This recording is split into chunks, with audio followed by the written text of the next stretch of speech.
Assalamualaikum warahmatullahi wabarakatuh. Kami dari kelompok 9. Di sini saya akan memperkenalkan anggota kelompok dari kelompok 9. Yang pertama yaitu ada Fauzi, kemudian yang kedua ada Muhammad Dandi Putra Irfanti, kemudian yang ketiga saya sendiri Muhammad Sukran, dan yang terakhir Yusir Ramadan Putra. Di sini kami mengangkat judul implementasi serangan social engineer dengan penerapan server ngrok terhadap target. Jadi kenapa kami mengangkat masalah tersebut?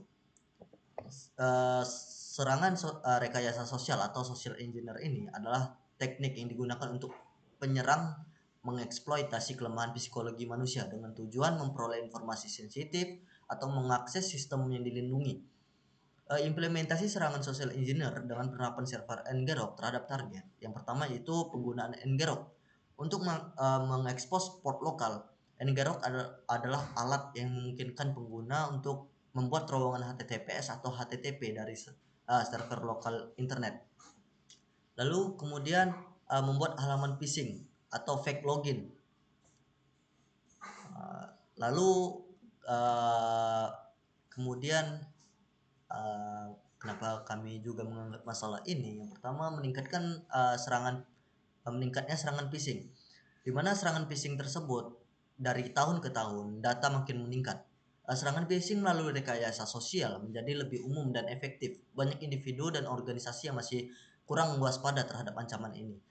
Menggunakan ngrok atau alat serupa membuat serangan menjadi lebih sulit atau mendeteksi karena URL yang digunakan tampak sah dan dapat diakses di mana saja. Lalu kemudian pentingnya keamanan manusia dalam keamanan siber. Meskipun banyak teknologi keamanan yang tersedia, aspek manusia seringkali menjadi titik kelemahan terhadap terbesarnya dalam keamanan siber. Dengan mengangkat masalah ini, kita dapat meningkatkan kesadaran tentang pentingnya pelatihan keamanan yang mengajarkan bagaimana mengenal serangan sosial dan menghindarinya. Perlunya penguatan sistem keamanan, di mana alat seperti ngrok untuk mengekspos aplikasi lokal ke internet menunjukkan pentingnya pengamanan terhadap server lokal dan server yang tidak dilindungi dengan baik. Lalu kemudian tujuan edukasi dan pencegahan, mengangkat masalah ini dan membantu para profesional keamanan, organisasi dan individu memahami cara melindungi sistem mereka dari serangan social engineer dengan teknik yang lebih baik seperti autentikasi multifaktor atau MFA. Assalamualaikum warahmatullahi wabarakatuh. Nama saya adalah Yusir Ramadan Putra dengan NPM 2235 Pada pun video kali ini ialah untuk menjelaskan tools dan software yang kami gunakan untuk melakukan penyerangan yang telah kami tentukan, yaitu dengan judul implementasi serangan sosial engineer dengan penerapan server ngrok terhadap target. Jadi saya akan menjelaskan tools dan software yang kami gunakan. Yang pertama ialah kita membutuhkan sebuah sistem operasi kali Linux. Sistem operasi kali ini ialah untuk menjalankan script yang telah ada sebelumnya, yang telah dibuat. Jadi kita membutuhkan sebuah kali Linux untuk menjalankannya. Yang kedua ialah ngrok, yang dimana ngrok ini ialah sebuah alat yang memungkinkan kita untuk mengakses ke server lokal melalui internet dengan menggunakan tunnel, yang dimana dalam konteks serangan atau pengaduan atau pengujian keamanan itu ngrok itu kayak sering digunakan untuk membuat server lokal tersebut. Jadi kayak server lokal itu dapat diakses secara publik, dan juga itu sering digunakan kayak simulasi serangan phishing juga. Nah, selanjutnya ialah HTML. Dalam kode dan HTML ini digunakan untuk membuat kerangka awal dari sebuah web, dan juga kayak di dalam HTML itu kayak ada kode yang digunakan untuk meneruskan data dari backend ke frontend dalam web tersebut. Jadi menggunakan filter to JSON pada HTML tersebut. Selanjutnya ialah ada CSS, di mana CSS ini tuh memperbagus tampilan dari web yang akan kita buat. Jadi kayak memperbagus, memperindah, dan juga agar si korban juga tidak ragu gitu untuk mengakses ke web tersebut. Selanjutnya ialah ada JavaScript. Dalam kode JavaScript ini tuh terdapat beberapa fitur di dalamnya yang dimana kode tersebut mengaktifkan fitur interaktif berdasarkan izin pengguna. Jadi kayak jika pengguna memberikan izin untuk mengakses ke kamera, jadi kita dapat menangkap gambar berskala dan mengirimnya ke server selama 5 detik sekali. Dan juga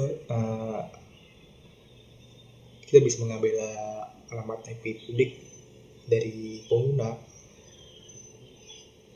yang dari server dan menampilkannya. Jadi kita bisa tahu berapa alamat IP publik dari si korban tersebut. Dan juga terdapat fitur-fitur kayak lokasi. Jadi kita bisa mengambil lokasi geografis si korban dan kemudian mengirimkannya ke server. Dan kita dapat bisa menampilkannya URL lokasi tersebut. Selanjutnya ya ada Python. Nah, di dalam kode Python ini tuh ialah sebuah aplikasi sebenarnya kayak berbasis X yang menyediakan layanan kayak akses kamera, pengambilan IP publik, dan fungsi pengguna. Dan juga di kode Python ini tuh memiliki variabel global seperti fitur yang ada kayak kamera, IP, dan lokasi. Dan juga terdapat set profiles yang menampilkan halaman utama. Dan juga ada endpoint untuk mengenai data IP, lokasi, dan gambar dari pengguna.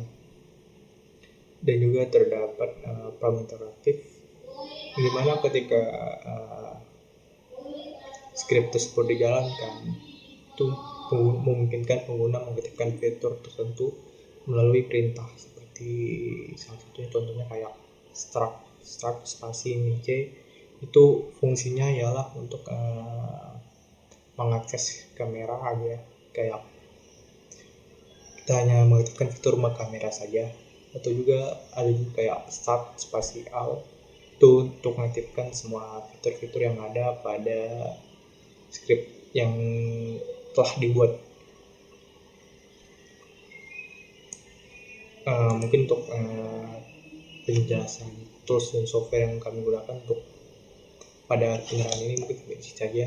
Selanjutnya saya serahkan pada teman-teman saya. Terima kasih. Baik, assalamualaikum warahmatullahi wabarakatuh.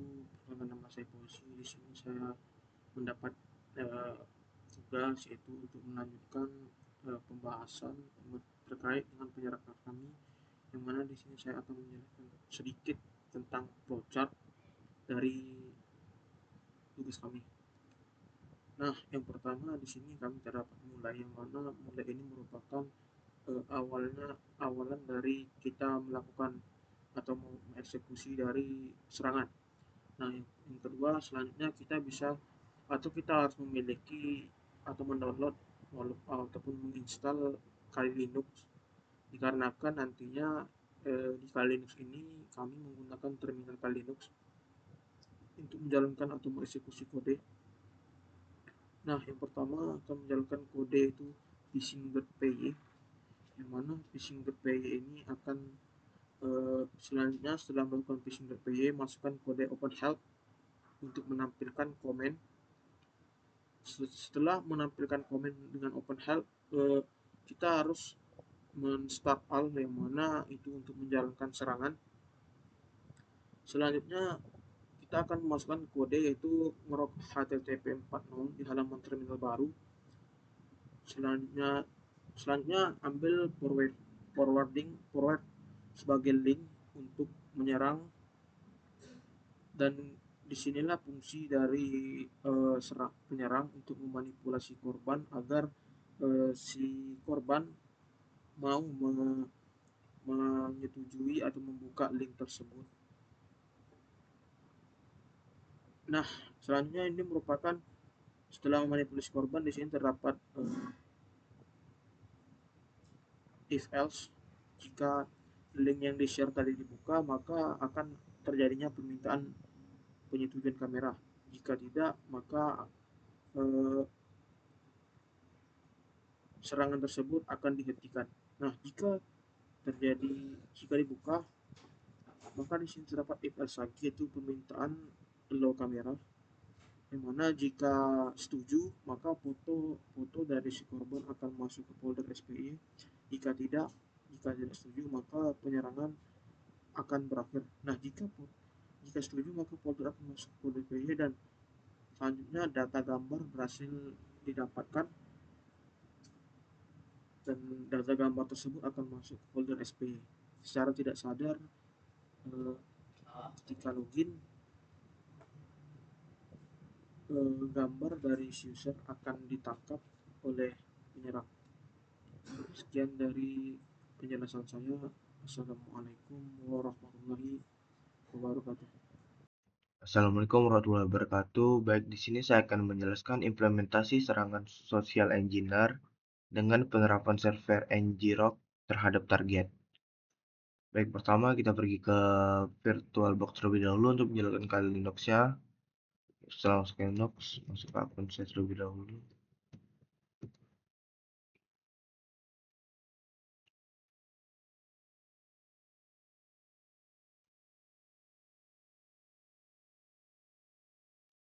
Baik, pertama kita pergi buka folder terlebih dahulu.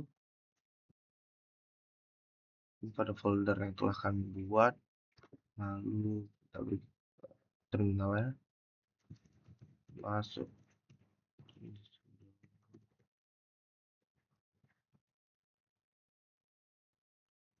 Nah, setelah masuk, kita buka terminal satunya untuk mengakses server ngrok yang nanti.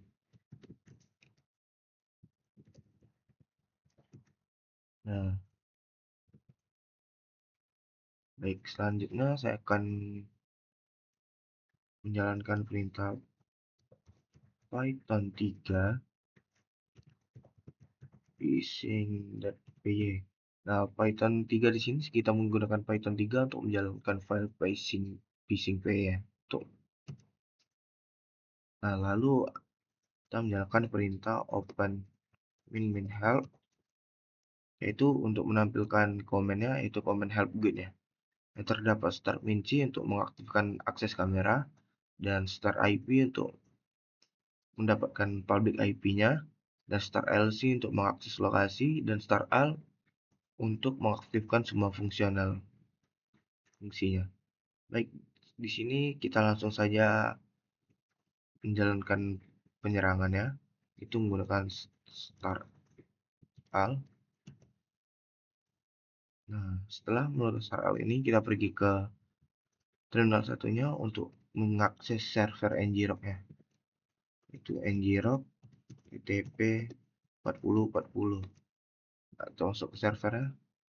Nah, di sini terdapat forwarding untuk kita copy linknya untuk kita akses. Kita coba akses di ini terlebih dahulu ya, di laptop. Apabila tidak bisa, karena kan kita di sini sudah mengakses kamera, kita coba terlebih dahulu.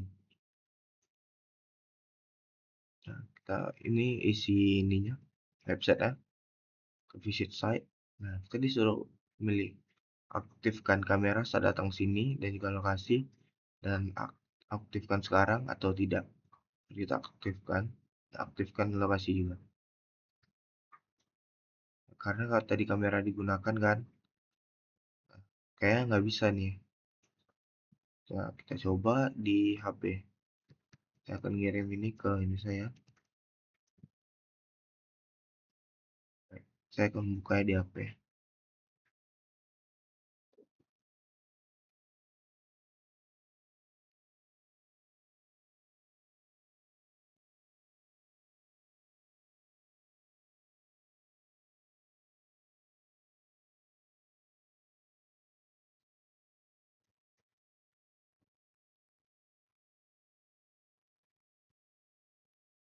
Ini terdapat lokasi Google Maps-nya pada ini laptop saya tadi. Saya mencoba pada HP terlebih dahulu. Sama isinya sama yang di laptop tadi. Saya akses kan terdapat nih. Ada public IP yang terakses nih. Aktifkan kamera dan lokasi. Nih. Saya mau aktifkan kamera saya.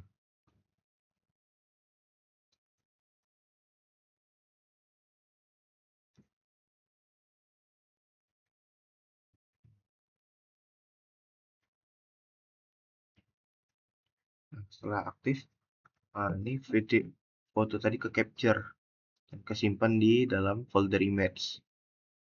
Nah, mari kita coba ya, kita buka folder. Apakah ada wajah saya tadi di dalam folder image tersebut? Ini folder image. Ini dari semua gambar yang sudah saya coba. Ini teman saya, ini saya. Gambar-gambar tadi belum masuk ya. Gambar ini bisa kita hapus.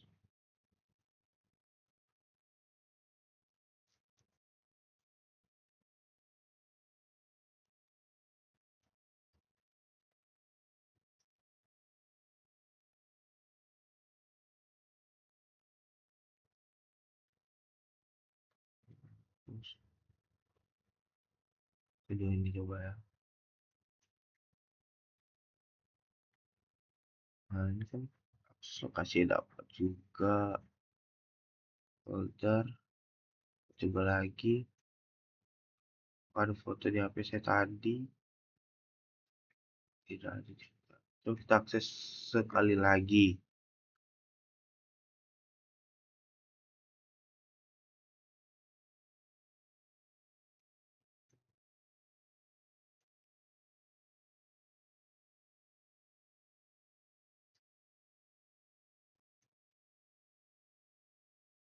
Coba akses. Coba agak lama ya. Nah, setelah dapat IP-nya. Ini IP saya tersebut. Copy IP-nya juga bisa. Kita refresh.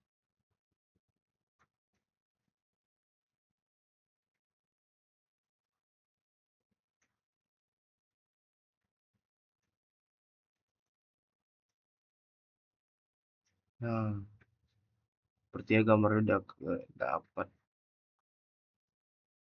Udah, kita coba, kita buka lagi. Nah, ini foto saya. Aksesnya. Baik, sampai sini saya dapat menjelaskannya. Assalamualaikum warahmatullahi wabarakatuh.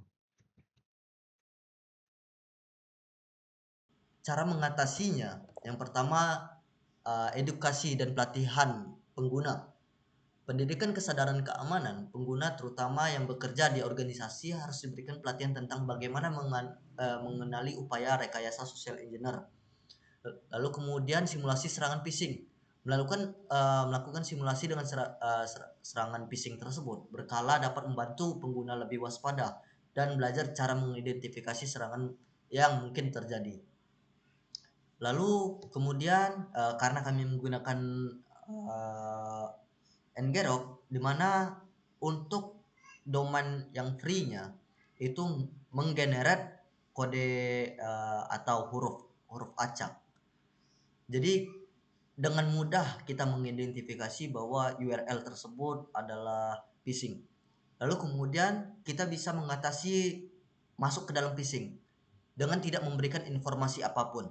Yang pertama, jika suatu website yang mencurigakan meminta izin kepada kita atau meminta izin untuk mengaktifkan kamera, lokasi atau apapun meminta izin, jangan pernah diizinkan. Lalu kemudian jangan pernah menginput atau mengisi data penting atau informasi pribadi kita ke dalam website tersebut. Kira-kira seperti itu penjelasan saya. Lebih dan kurang saya mohon maaf. Wabillahi taufik wal hidayah. Wassalamualaikum warahmatullahi wabarakatuh.